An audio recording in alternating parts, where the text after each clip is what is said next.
SCP-015 classe, Euclide. Procédure de confinement spéciale, SCP-015 est impossible à déplacer, et est contenu sur le site. Un écart de moins de 2 mètres, 6 pieds, doit être maintenu à tout moment autour de l'ensemble de la structure contenant SCP-015, et aucune structure de quelque nature, que ce soit n'est à mettre en contact avec SCP-015 dans sa structure de confinement actuelle.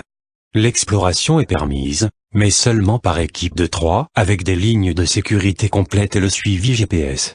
Les saillies de SCP-015 doivent être plafonnées et scellées immédiatement, et le nouveau site enregistré et connecté.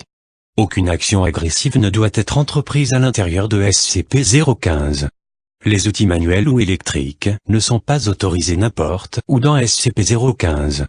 Les réparations ou l'entretien ne doivent pas être effectués n'importe où sur SCP-015.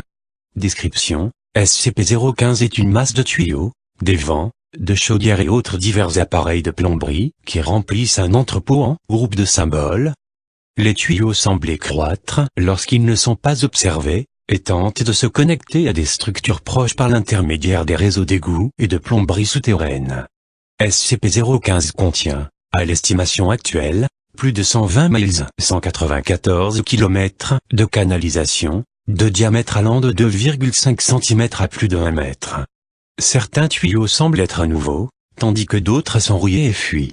Les tuyaux ont été signalés comme étant en os, en bois, en acier, en cendres pressées, en chair humaine, en verre et en granit. Aucun tuyau composé de plomb, de plastique PVC, de cuivre, ou de tout autre matériau traditionnel pour la production de tubes n'a été trouvé. SCP-015 réagit aux outils et aux agressions. Tout membre du personnel agissant violemment, transportant des outils, ou tentant d'endommager ou de réparer SCP-015 de n'importe quelle manière, va déclencher une réaction. Tous les tuyaux près du sujet vont éclater, la pulvérisation sur le sujet durera pendant plusieurs secondes avant que l'écoulement ne s'arrête brusquement. Il a été signalé que les tuyaux contenaient de l'huile, du mercure, des rats, une espèce d'insecte non identifié à ce jour, du verre dépoli, de l'eau de mer, des entrailles, et du fer fondu. Les tuyaux continueront à éclater autour du sujet jusqu'à la mort ou la retraite de celui-ci.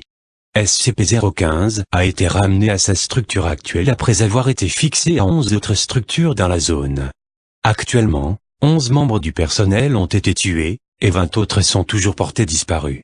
Des rapports font mention de coups et de cris venant de l'intérieur de SCP-015.